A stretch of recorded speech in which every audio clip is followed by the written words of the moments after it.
Hello, everyone. Welcome to the GSE 2021. You're attending session 2AI, which is being provided by Sebastian Lawrence, and he's going to be talking about hybrid cloud strategy with IBM Z and its use cases. Any questions you have, can you please put into the chat and I'll relay those to Sebastian as we go along. Over to you, Sebastian. Okay, great. Thank you very much, Dave, and welcome to this session about the hybrid cloud strategy with IBM Z and its use cases. So we're going, in fact, to go over a number of topics today related to the hybrid cloud, of course, and the different solutions we have today on the platform with the latest, I would say, innovations we bring to the IBM Z environments. And I will also go through a number, I would say, of customer engagements and deployments of some of those solutions that we will see during that presentation today. So in order to be on the same page, we are all aware today that the IT has evolved, and we got different, I would say, platform and environments from the past, which were used, like we called it in development process, like the waterfall environments, where we had, in fact, to make a change and test this change on the specific hardware. And this specific hardware was not exactly the same in different environments, like the test, dev, productions, and so on. And that leads to a lot of challenges, right? To be able to very quickly deliver new types of applications, right, to the market. So we slightly changed that with the virtualization era. And during that virtualization, we come up with more agile, with service-oriented architecture for applications. And we started to have some managed service providers that provide, standards, procedures to host, in fact, the servers. But that was not still enough, because due to the volume, in fact, of data transactions and the digitalization era, the speed, in fact, of the market, but also from the users about their needs, was evolving very quickly. And it was very difficult for most of enterprises to catch up, those changes. And if we add to this the upcoming of the public cloud providers, they have clearly changed, the way to deliver applications and the way to work with the IT environments. So it led us, in fact, to new types, I would say, of environments where we needed to have more, let's say, services which were just deployed for a specific purpose and being able to update those services very quickly when required. And that led us, in fact, to the microservices, the DevOps techniques we have that brings together the development and the operations. And also the run times from the infrastructure environments change and evolve from the virtualized servers to something that is more containerized. And we're going to come back on that notion a little bit later. And of course, the hosted environments came with, like I said, the cloud environment. So the IBM Z platform also has followed all of these processes, all of this evolution. So today, our IBM Z platform is very well positioned to continue to host our traditional workload that we have on those systems, but also to capture all the new opportunities coming with those new techniques of developments here that I just talked about. So the hybrid cloud and the hybrid multi-cloud, in fact, strategy we have is a combination of two different things. The first is the hybrid notion. So it's private cloud and public cloud. It's allow application and data to be shared between the two environments. And I mention here data because that's really one of the key battles we have to deliver consistent services across multiple cloud environments. And that's really most of the innovations we bring on the platform with the IBM Z servers that we want to deliver through our solutions, right? And the other notion is a multi-cloud environment. So multi-cloud is really that it could be different types of environments, different set of infrastructures that could be, on premises from different vendors, That could be, of course, public. And we have this combination, right, of having something private, something public, but also having the capability to manage those multiple clouds in a similar manner. And that's really one of the challenge and one of the core strategy we have within IBM that also involves, most of our platforms. So on the infrastructure layer, which is at the bottom of this slide here, you will find the IBM Z and IBM Linux One servers, as well as the Power or the IBM Cloud or public cloud environments. And part of our strategy is to have all of the software that we are delivering and that we are providing in terms of services that are packaged within one single multi-cloud platform. And that's in fact what we call the open hybrid multi-cloud platform that is providing with, of course, a lot of solutions that we get from the acquisition of Red Hat company. And we also come up with our own certified offering on top of this platform. So for the IBM Z platform, we are following exactly that same template, let's say blueprint, I would say, on the IBM hybrid multi-cloud strategy, which is to deliver those data, integration, application, automation, security, but also multi-cloud management on top of this Red Hat environment, okay? And on top, we do have a lot of different services, of course, to provide you with the right level, I would say, of quality you need. So one of the important aspects and one of the main also differentiator we have with IBM and Red Hat really altogether is that we get that capability to deploy applications across multiple clouds and multiple environments. And we can do that kind of seamlessly from one environment to another. And that's due to the fact that the OpenShift environment is running in those multiple environments, which are Amazon, Microsoft Azure, or Google, as well as in IBM. So we get also that private cloud environment. And some of our customers, like we'll see in some of the use cases I will present, have really captured this value here of having a multi-cloud environment where you could deploy your applications where it fits the best, let's say, in the public potentially environments for some front-end applications. But at the same time, you could create your private cloud environment on the IBM Z server because that's where most of the traditional applications and also the data are relying. And we do have a lot of ways to modernize the environments, to leverage, in fact, the existing applications in order to capture that real added value that is delivered here with that hybrid cloud multi-platform.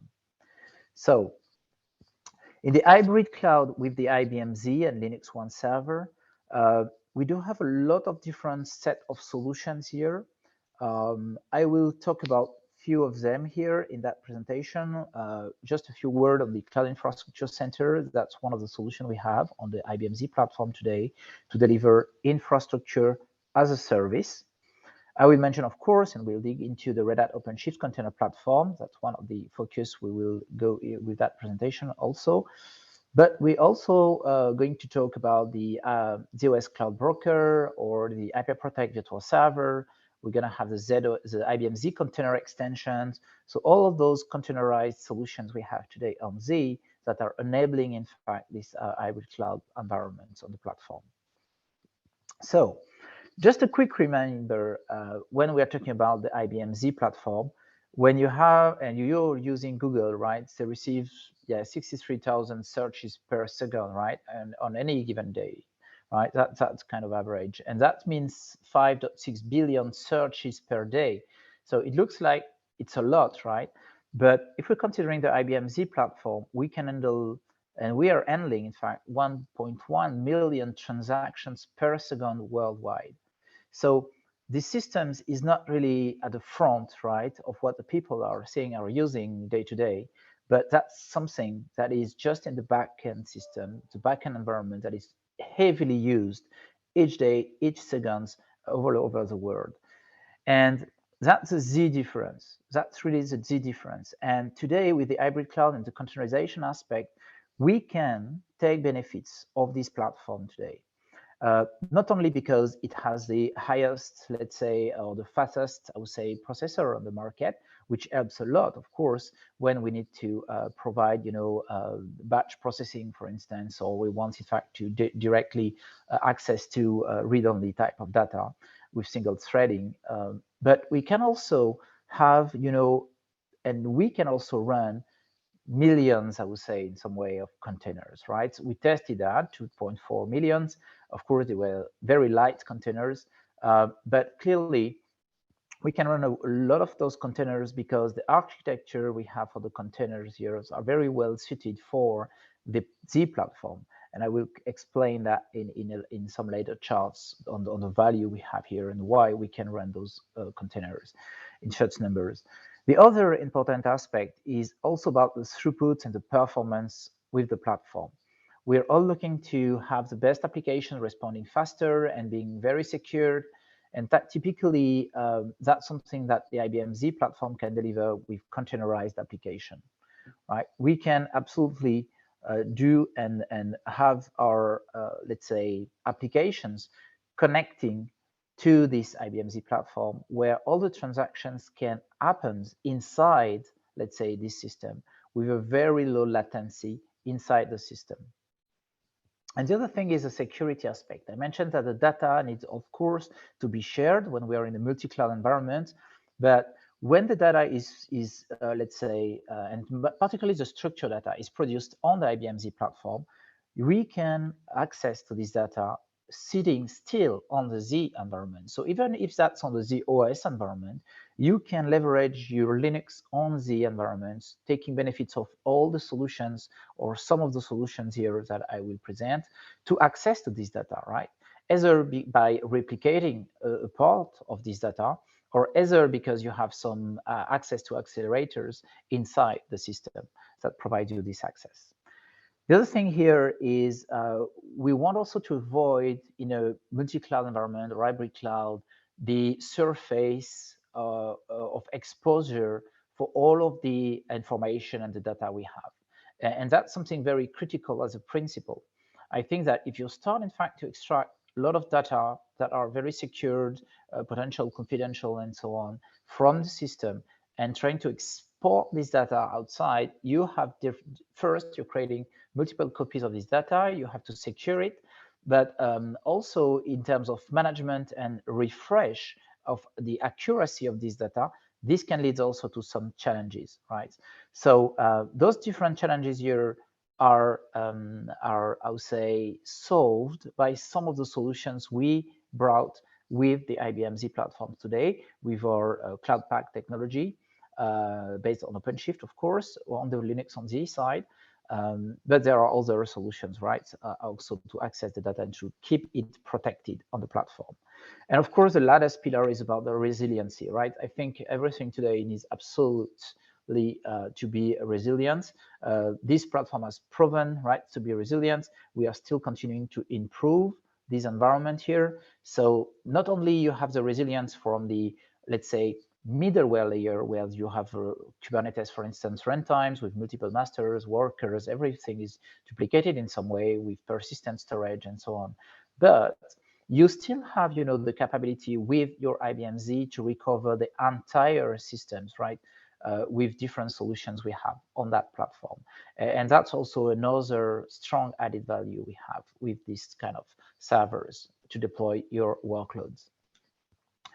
Now, the different areas of interest, right? When we are dealing with these hybrid cloud, multi-cloud environments, what we've seen here is a lot of value we have is clearly the co-location benefits. So if you have today, or you identify new applications that needs to be developed as a containerized workload, right? But that are accessing to these OS data, you can collocate those ones today, right? So you can achieve lower response time. You can meet, in fact, some of the service enterprise SLA. So we can consider that this is one of the key main driver, I would say, for working still with that environment with Linux on Z environment. The other thing is the modernization aspect. A lot of the existing programs, COBOL code or even IMS, DB, and other access, I would say, from the traditional environments can be today modernized, and you can expose those traditional services through different set of APIs today to consume those services, but also to capture outside services from the public environment, for instance, where you could grab, in fact, non-structured data and leverage, I would say, this data combined to what you have on premises, and you can bring additional value, right? So the modernization aspect here is also something very key, and I will come back in few charts on that, because within IBM we come up with different 4 categories of what we call application modernization patterns for the IBM Z platform. And from an architecture point of view, we'll see what are those 4 pillars, and we have different, of course, implementations behind those ones that we could share depending on what level of course of modernization you need. And then, of course, we have in the red environment here more kind of product oriented, but I would say it's more topics where you can take benefits of the existing environment. So consolidation clearly is one key play where you have, if you're looking for throughputs, right, on the platform, that or security or availability, right, that's typically specific advantages where that we can demonstrate clearly. The other one here is a ZOS integration. A lot of competitors, even, I would say, if you're looking to Azure, for instance, or even Amazon, right, they are looking for a ZOS integration as well. They are building, in fact, their applications on their public cloud environment, and they still need to access to some of the existing workload running on our IBM Z platform in a hybrid cloud mode. So this is one focus area, I think, for most of these players, which in some way really confirm our strategy. So the IBM strategy about the hybrid cloud, multi-cloud environments, applying that to the IBM Z platform is something very strong, because we are seeing competitors that are also adopting, in fact, the strategy here. And then we have the data and AI on Z. We are making a lot of investment as well in this area. Like I said, the data is something very key. We're going to see in this presentation some solutions for hybrid cloud related to the data. And you may be aware now that on the Telum processor, right, we're going to have some accelerators as well on the AI environments, right, to capture that, trying to access to, I would say, some in-flight transactions, right, like the direct fraud detection, right, real-time fraud detection, things like that. So everything around the data and AI on the Z platform is something that is coming on the platform. You can start, in fact, today with some of the solutions we have, but we're going to enhance, in fact, clearly all the capabilities around the data and AI on this platform here. And the last piece here is really on the blockchain, so the digital assets, platforms, and environments, which is running today on Red Hat OpenShift. You can run that on-premise. So we have some reference and customers that started, in fact, their journey with all the blockchain services using, in fact, the IBM Z platform and the Red Hat OpenShift solution as well. So having said that, I mentioned the modernization patterns. In the modernization patterns, we, let's say, regroup them in 4 categories, right, to enable our platform to participate in this hybrid cloud strategy. So the first one pattern we have is around the applications. So the applications is touching all, I would say, the aspect of refactoring, replacing, rewriting your different applications, right? So we are in these environments, in this pattern here, considering what are the current environment you have, what are your applications, and how, in fact, we can leverage or modify, change, rewrite in different languages some of your applications. The other environment and the other pattern is data and integration. In this one here, in data and integration, is all the solutions we have to access to the data. So when we want to expose the data, we could virtualize it because we have multiple sources of data. We can have DB2, but we can have MSDB, we can have a database, we can have a different set, right, of data source there. So we want to use some solutions to virtualize the access to this data. While at the same time, we want also to integrate, right, with external services that could be built on distributed platform or on public cloud environments, or potentially on Linux on Z to simply. And that's something, again, that we can consume through the ZOS Connect solution, which is one of the solutions we have there. So which is handling all the API management aspect, right? So exposing the current environments through those APIs as well is something. We got also the Cloud Pack, for instance, the Cloud Pack for data, where we have some solutions there, like the Data Gate, which could allow you to replicate, some set of data and expose that in a Linux on the environments where you could then access to your read-only type of data. So again, this is patterns around this data integration. And then we have the event-driven one, which is quite, I would say, an emerging pattern for quite some times now. But we have seen that for most of our customers. And we have defined now this event-driven pattern. It's enabled, in fact, a loosely coupled system. What it means is, for instance, if you get event-based environment, you can define, a hub of events, and you can have a solution like Kafka, for instance, right, that could extract an event from the mainframe and platform, so the IBM Z platform, and send, in fact, that event right to a different source, which could be a distributed source. And the same way around, right? Something that is generated externally can be brought back into the Z environment. And we are seeing a lot of use cases around this event-driven. And just to give you one example here, in the automotive industry, we have, in fact, one French constructor here that is working, on the solutions when it rains. Every one of us, right? We are putting, in fact, all of our devices, for the rain. So when we start, in fact, to do that, it's kind of a Internet of Things devices. So it helps, different company, which is not an automotive company, but now which is a weather company, which is Météo France, right, for us. And this company here, Météo France, is interested in having access to those sensors, because the sensors you have on our cars, as soon as maybe, I don't know, 200, 300 cars are activating those sensors, it means that there are local rains in this area. So that is an information and a service very interesting for the weather company. So again, from an automotive company, which is a different industry, with an event-driven pattern here, you could modernize, in fact, and offer a new set of services and capture new business opportunities there.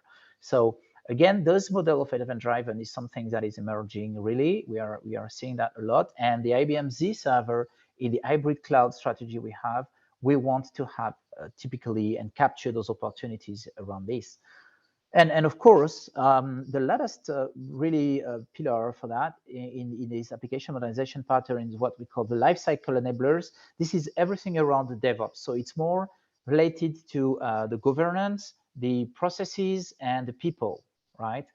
Because we cannot do anything without the people. So we have to consider really what are the roles, what do they need as a developers, but also as an operator, right, in the infrastructure side. So the operational people and teams needs also to be linked more and more with the development environment. So we need to get a consistent, what we call continuous integration, continuous development tool chain with a lot of different methods. And that's something we are applying to our strategy with the IBM Z server. So in a nutshell, what you have typically as a CI/CD toolchain available on distributed servers is something you can do as well on the IBM Z server, using, in fact, similar tools, which could be open sources, like, a source code like Git, for instance, or GitLab, or you can use Jenkins, right, to build, in fact, your pipeline. And you can use, let's say, different deployments engine, right, then to execute that into your environment. On the IBM Z servers, some of them are specific to the Z platform, and others will be, in fact, specific to the x86 environments.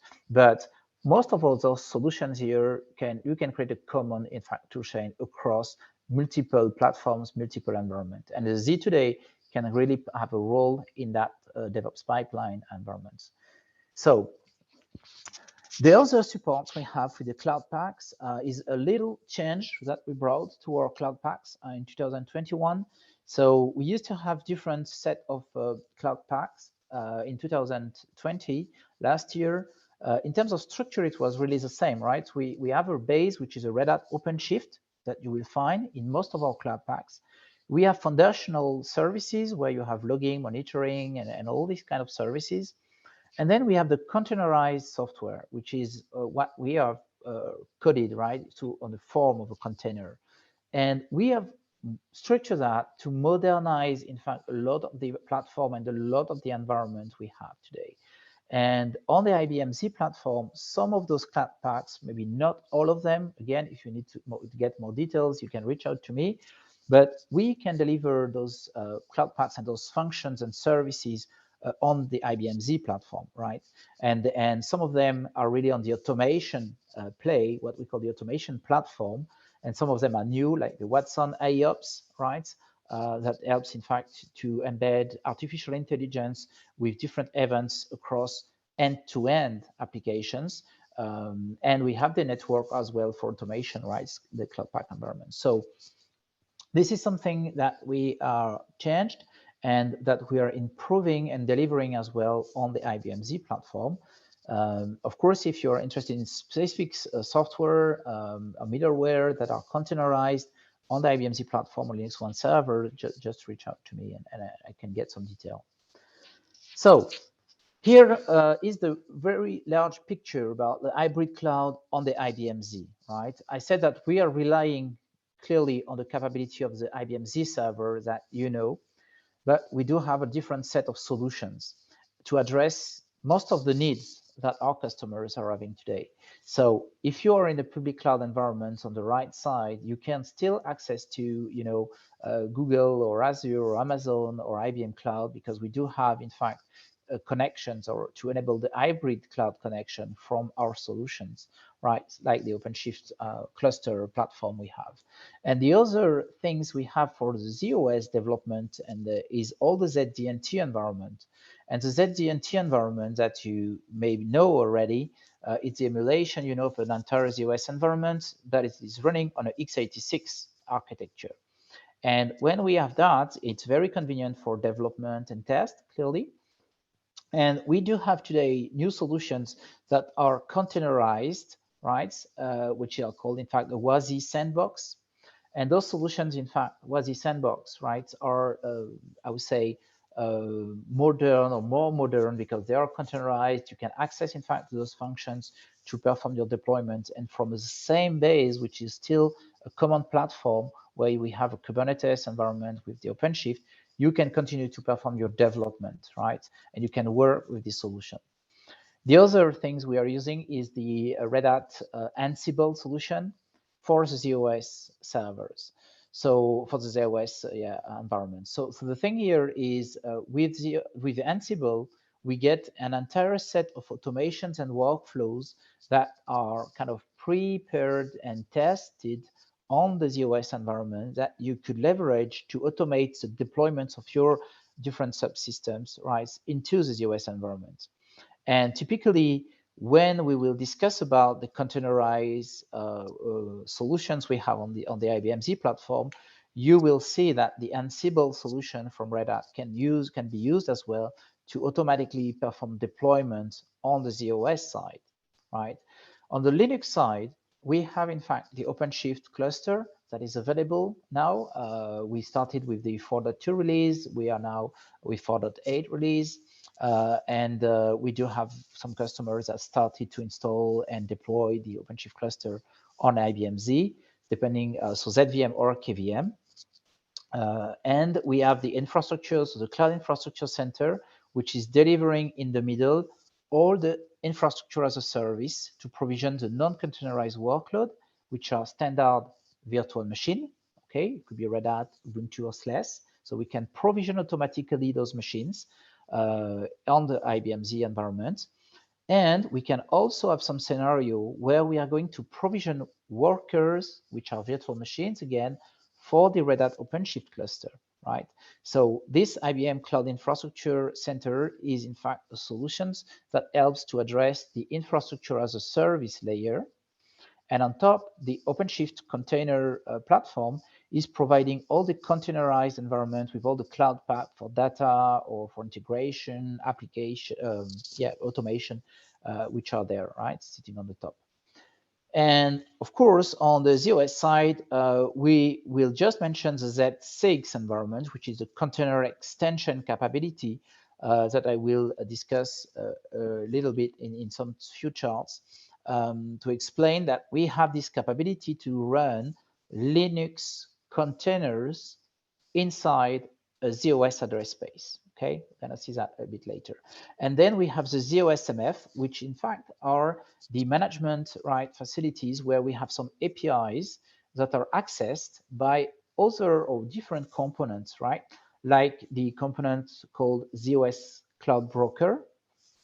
And I will discuss about the ZOS Cloud Broker component and what it is doing there. It's mainly to provision subsystem, on the ZOS side. And of course, ZOS Connect or DVM, so Data Virtualization Manager, like I mentioned earlier, on the data and integration are key components, in fact, to enable and modernize the IBM Z traditional applications. And in that picture, the latest piece we have are called the IPprotect services. So we have the IPprotect services running in the IBM cloud. So you can, again, in the hybrid cloud, create applications using those IPprotect services in the IBM cloud, combined to the on-premise solution, which is the IPprotect virtual servers, where you could, in fact, install your workloads and containerize workloads and do what we call the DevSecOps operations inside these environments, okay? So in the big picture, what you're saying here is typically a wide range of capabilities with new modern, I would say, environments, containerized solutions that we are providing to create this hybrid cloud with the IBM Z platform, right? So not to forget about it, we do have a number of other demonstrations, right, which are available, as is stated on this slide here, and maybe not direct myself, but some of my colleagues could demonstrate as well those proof points here regarding the security. We moved from the pervasive encryptions protecting the entire ZBox, right, where we have today the capability to extend the protection of the data to the hybrid cloud environments. And that's also one of the strategic, I would say, innovation we brought into this platform. Not only we focused, on what is coming with quantum computing. So we know that quantum computers are getting better and better. So one of the risks here is to be able in few years, right, to decrypt most of the existing very secure transactions and informations that are archived today, right? Because most of companies needs to keep those records for several years, potentially dozens of years. And in few years, we should be capable, right, to access to this kind of information with quantum computers. So we started, in fact, in 2019 already to embed the quantum safe encryption on that platform.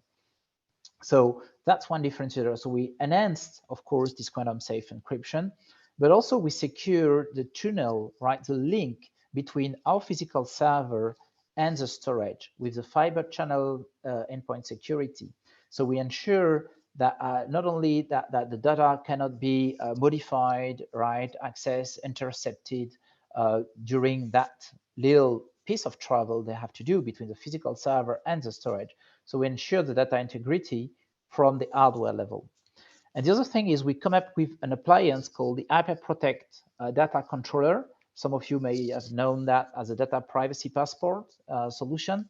So now it's an IPprotect offering, which is a data controller that helps to extract or export some part of the data outside of the ZBox. But you still keep the control of this data because you can encrypt, you can render this data anonymous, you can control so who is having access to this data, right? And if you have to export one table from your database, you could just provide a single, let's say, column, right? Or a single set of data to your data scientist, right? Working in the public cloud that needs this data, who needs, in fact, this data. And that's, in fact, the IPprotect data controller. So we want to ensure we can share and provide the data with external parties, but we need to control, in fact, this data. And that's something we have embedded into the IBM Z platforms, part of our solutions today. Okay, so the IPprotect virtual server, how does it enforce the isolation? It's quite easy.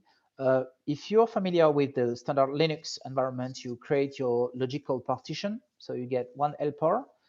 Inside this LPAR, right, you install your Linux environment. When you do that, any operator, any administrators can do an SSH to access to this Linux, of course, operating system.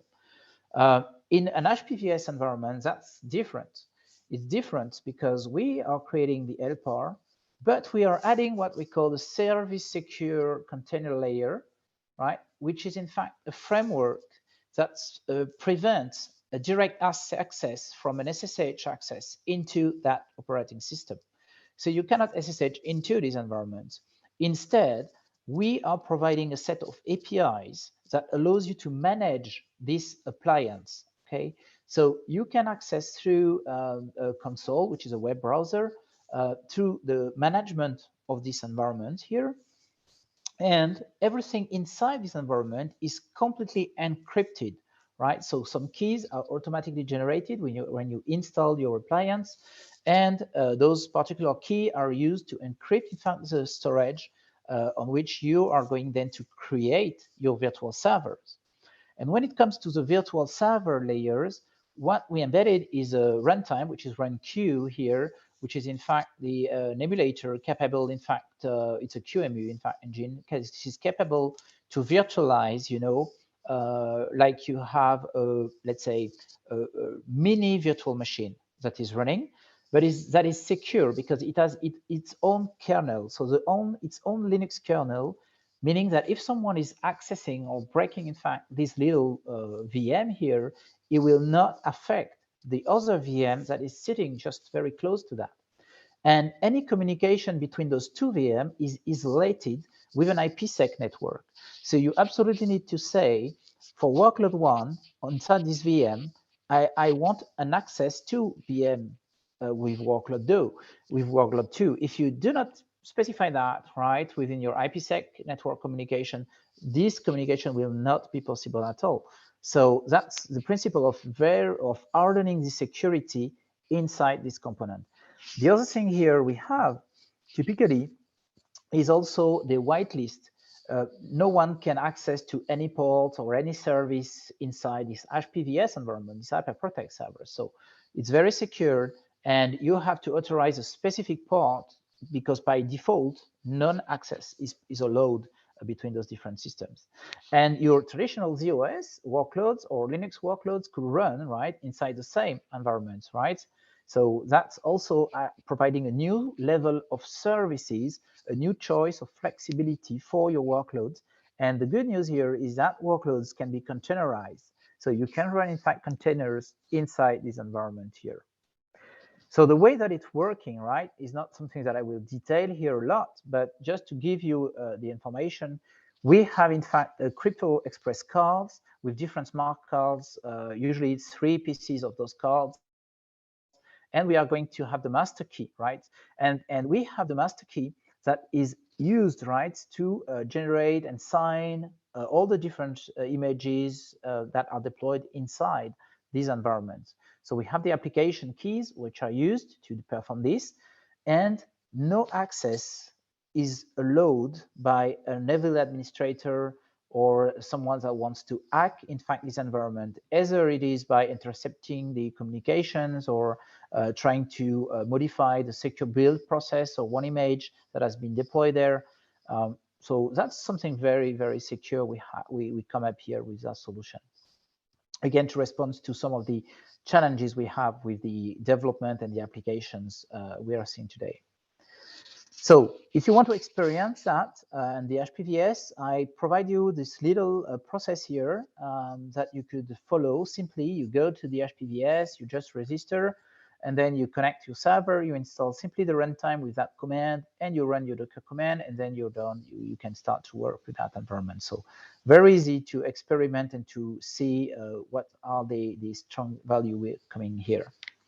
So now it's about the containerization on the IBM Z platform, because I mentioned some of those words here. So we have 3 ways to containerize on the IBM Z servers.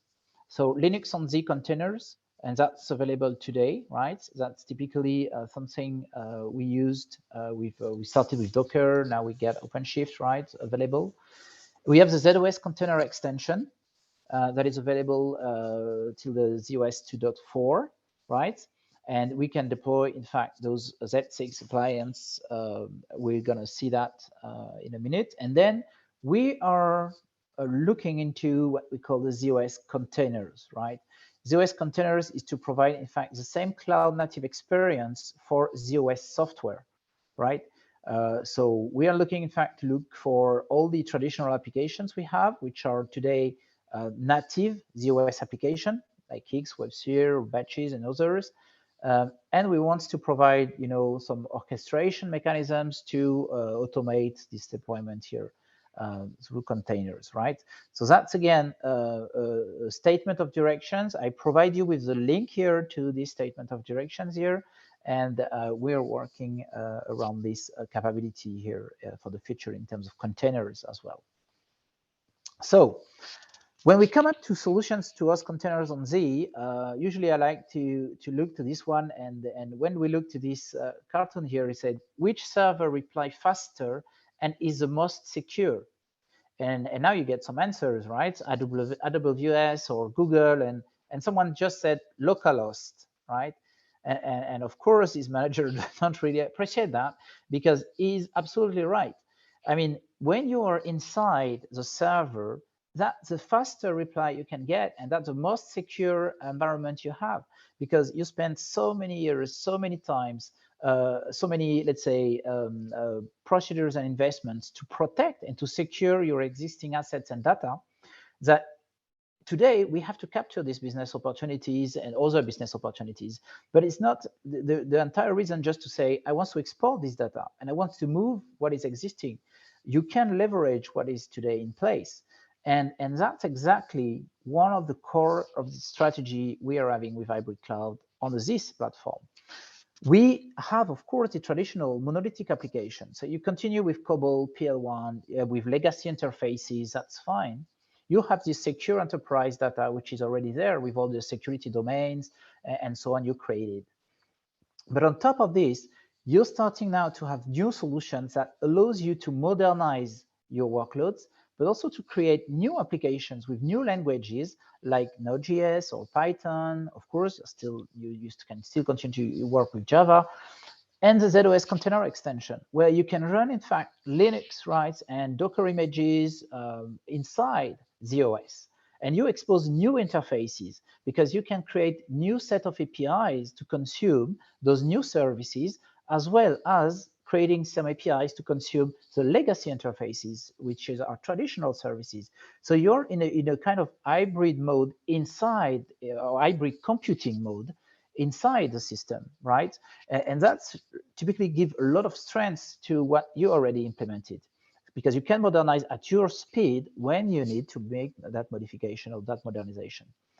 And then you can leverage Linux on the side, right? If you're a ZOS only customer, you may look into the ZOS container extension because you want just to use Linux with Docker code inside your ZOS, but you can also leverage Linux on Z, and you can have Red Hat OpenShift container platform installed on your Z box, exactly as potentially these distributed people are doing, right? So they are today using those solutions of Kubernetes everywhere.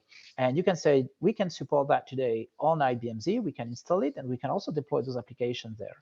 And the other solution which I mentioned is which are the Hyper-Protect virtual servers, is also something that could be installed inside your IBM Z or Linux One box, right? And of course, you can capture the external services I mentioned, which is the IBM Z public cloud, where we have the Hyper-Protect services as well, or consume different set of services, right, from other cloud providers. So that gives you, right, the picture, right, on these solutions here. Now, something important, right, is that the architecture that I mentioned when we were talking about containers are not, are hardware dependent, right? The architecture or the hardware architecture is important. So you cannot just take existing binaries from x86, and particularly for image or Docker images you already built from distributed, and bring them into the Power environment or the Z environment. you need to have a recipes in between, which is usually called a Docker file. You can use a Docker file. There are other techniques, but this is one of the most known techniques. You can use that Docker file to rebuild, in fact, the right image for your platform. So when you're doing that, you are, in fact, creating this type of environment now. So when it comes, let's say, to, the multi-architecture and DevOps, what you have is a development, and the development is in some way affected by the multi-hardware or multi-platform architecture you have. And that's something that needs to change in terms of governance, in terms of processes. If you remember the patterns for the application modernization, this is the lifecycle enablers. This is one of the components we need to open and discuss to understand what is the current deployment model for your x86 environment or distributed. We can use similar tools across this entire tool chain, but then we need to ensure that we get the right image created also for the S390X architecture. And there are some specifications which are multi-architecture specifications, which help you to create one single manifest file, and you can expose one single image to all the developers. So when the developers will create, their binaries, they will generate that image. It will be in the registry, and from there you could deploy your image, and the entire process of deployment then is the same. So in terms of operations, it's very similar. The only concern is around, those two different tool chains that we need to implement and to have. And something important to notice here is I have only one single code, right? The source code here is the same. So I can, depending, of course, in terms of policies, governance, and processes, I could create applications which are multi-architecture applications from one source code here and deploy them to multiple platform architecture. And this will be one of the live demonstration I will do in my other session that will be on the 10th of November. I will do, in fact, this Red Hat OpenShift multi-cluster, multi-architecture with a scenario like this, where we will have a production cloud on x86, and then we will have an IBM Z OpenShift cluster, another one on Power system, which will be our two primary, and we will switch with this environment here. So I will go with that demonstration next week here. So if you're interested in seeing that kind of hybrid cloud with also the Z platform in place, this is something you can have. So I mentioned about the Z6 environment. Of course, I will not get the time to do a demonstration, of course, of the Z6, but we get a full agenda and workshops on Z6 where you can practice, and we can show you a lot of things on this solution here. So typically what it is it's a ZOS address space, okay? So inside this ZOS address space, you can deploy a Linux kernel, and we deploy Linux kernel, and we are supporting, the Docker engine that is provided, right, part of the Z6 appliance, because we are creating and generating those Z6 envelope, right, through some ZOSMF workflow. So you need to have ZOSMF enabled. When ZOSMF is enabled, we are kicking off some workflows to create a Z6, in fact, virtual server. When we are creating this virtual server here, you're coming up with the Linux kernel, the Linux Docker engine here, and you're ready to go to deploy your Linux containers. And you're ready to go to work. If you are a Linux administrator, it's nothing less than accessing to any Linux. So you use your Docker CLI, your Docker command line, and from the Docker command line, you can start to execute to push your images into your registry, and you can run, in fact, your containers inside this Z6 envelope here, right? So typically, it's the benefits, I would say, of the two worlds. When I say that, I mean that the ZOS programmer has just, in fact, to manage a ZOSMF part, right? On the ZOS side, it does not need to have some Linux skills at all, because it's not going to work inside the Linux space. It has to manage that as a ZOS standard, application, right? So on the Linux side, it's different. On the Linux side, the developers will just access to this Linux and will just deploy software and start to work with his preferred Eclipse development environment or Visual Studio Code and so on. So it will use, in fact, his development environment, and it will just connect to the Linux side of it, right? So again, the Linux administrators, or even if it's as a distributed guy, does not need to have the ZOS skills at all. And one of the benefits, of course, of this solution here, as we mentioned, we want to bring more workloads on their platforms because we get the opportunity to access to existing data and existing processes, existing application, is that we can run Z6 workloads on the zip, right? They are zip eligible. And I would say 95%, right, of this is offloaded to a zip processor, right? So again, and we do have some use cases, right? Again, with that Z6 environment, and I have some presentations on some slide on that. And we can use, of course, the high-speed communications, right? Virtual network between those two different environments here, or multiple environments, which are the different ZOS address space. They're also managed with, the workload manager, so you could place some service class on the different Z6 environments you have. So anything right from the ZOS environments, right, is true here with this environment. So you can keep control of your entire environment, and that's something that really changed. Before you had the cloud native, you had the traditional. What we have today is the capability to create a private cloud on the Z side with cloud native environment and with application modernization, right? So here, typically, if we have this environment here in place, we can switch, from one environment to another one. And I mentioned that in terms of integration with the cloud management tooling, I mentioned the IBM Cloud Infrastructure Center.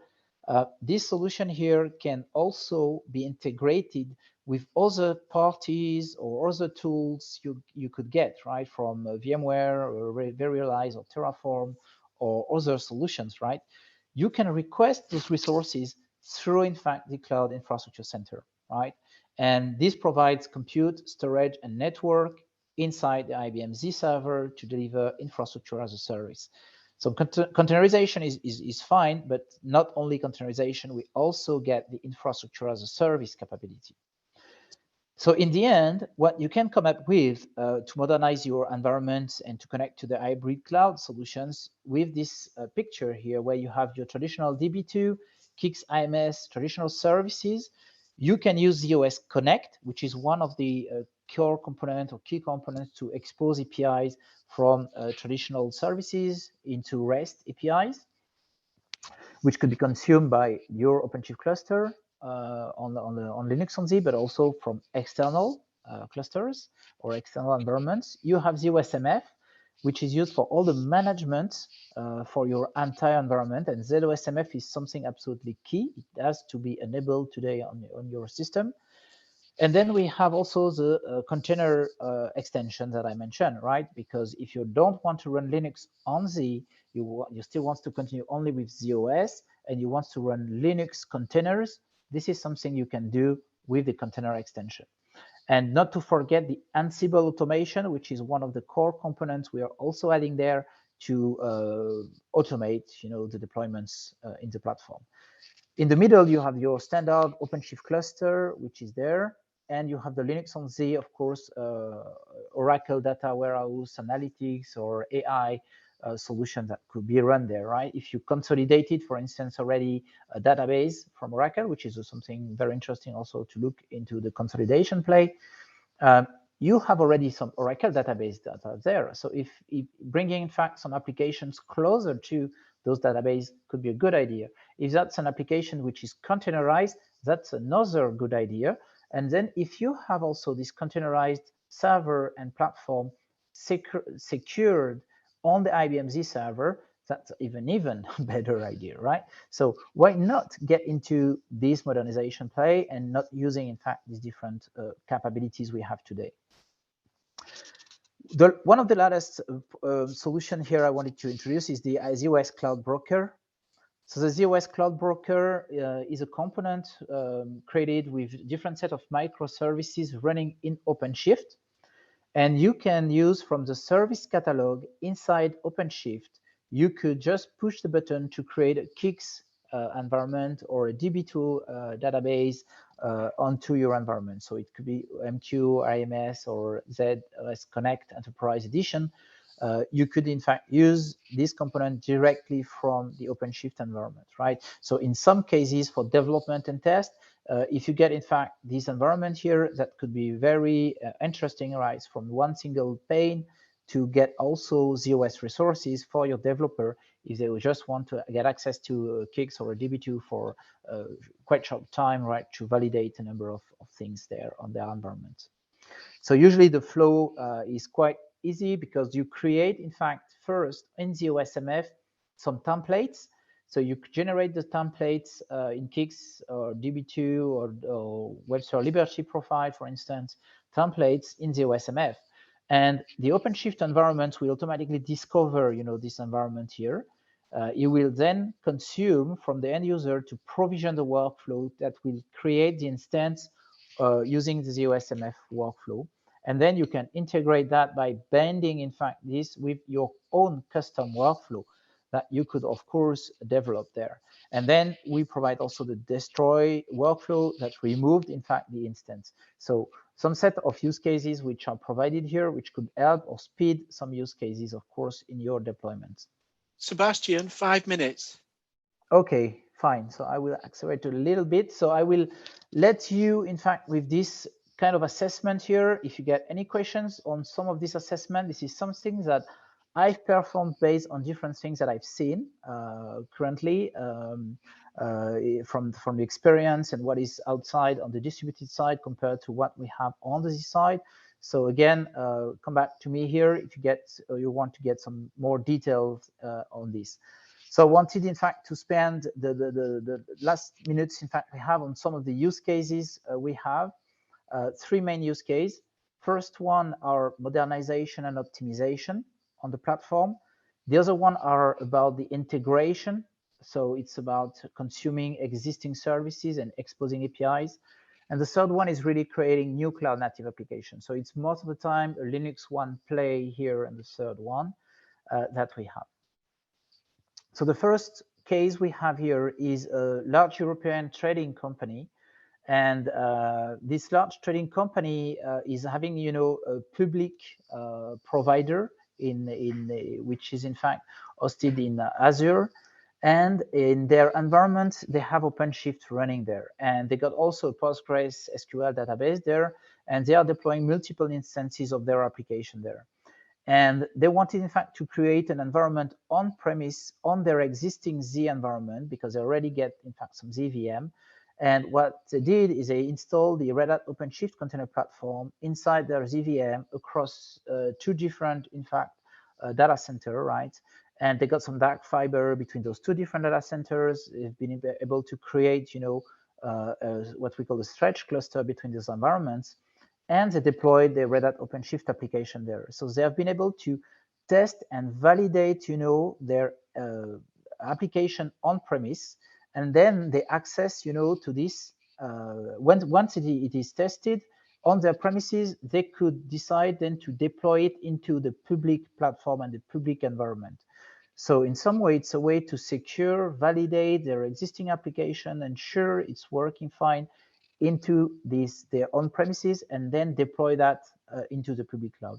Like I show you in the start, if you remember the picture with all the Red Hat OpenShift cluster running in different public environments, that's typically one of the implementation that this customer has followed here, right? The other one case we have here is based in the US. So in that case in the US, they modernized, in fact, their existing environment with a VMware solution. The VMware solution was running with different set of microservices that were running, on an Intel-based servers. But the challenge is those services, which were quite new, were still accessing to the standard heritage workloads running on the OS, right? And that was particularly true, right, during, in fact, the batch processing, right? So the challenge here was they had to go through a number of layers of network, which were a lot. And they were spending, a lot of time between all the exchange between the OS and the microservices. And this provides issues for the night batches that were running at night in terms of windows, and they were not filling into that window, not meeting their SLA anymore with this environment. So they had in fact decided to move to Red Hat OpenShift, running on ZVM, co-located with the HyperSocket environments with their existing ZOS environment, and they accessed in fact to this one. So they reduce in fact by a factor of more than 7 the latency due to the co-location, and they avoid in fact those problems they had with all the handling of their existing. And the last one that I have here to present is simply on the Z6 environment. So the container extension, we get in fact the information company and technology, let's say, which is part of the Ministry of Economy and Finance based in Italy. And they tested, the Z6 environment. And so you can see the picture here. They get different Z6 environments, and they get multiple containers that were running there, and they tested different framework, right, where in terms of development. So in terms of development, they tested, Spring Boot, they tested Liberty, and they tested Quarkus. They also looked into the scalability of the Z6 environment. With 1 zip, they reached 650 transactions. 2 zips, they reach 1,200, and 3 zips, 1,800, meaning that it's really quite linear in terms of scalability and transaction per second, right, that they've been able to reach. But the most interesting piece I found here is really the technology that is used for containerized workload on the platform. When you looked, in fact, to the different level of transactions they reach, is when they tested the 3-zip and they reached 1,800 transactions per second, this was with the traditional Spring Boot, right, framework. When they tried it with the Liberty, they found it that it was more heavier, and it's a less number of transactions per second. But the Quarkus framework, which is a modern new framework designed for containers, they tested that one and they reached 7,400 per second, transaction per second. So again, combining the IBM Java runtime environment with the microservices inside the Z6 environment, accessing to the DB2 on the OS very close in terms of performance, they achieved impressive results. If you change, in fact, the underlying runtime because you optimize as well the language and your runtime, you can reach a huge number of transactions per second here. So again, performance, modernization, capturing new opportunities. These are all the capabilities we have today with hybrid cloud, multi-cloud strategy for IBM Z. There are a lot of different services I did not mention. I did not get into ZOS Connect or ADDI or others. We have so many. So again, we are running different workshops on modernization in our center. So if you're interested in any of those particular solutions, we get demonstrations. You get those marked in the charts. Feel free to reach out to me. And I want to thank you and apologize for the 2 minutes. I think I have more. Okay, thank you, Sebastian. Thank you, everyone, for attending. Don't forget to do the feedback information, and we'll see you at the next session, hopefully. Yes, so thank you very much for your time. Bye-bye, have a good day.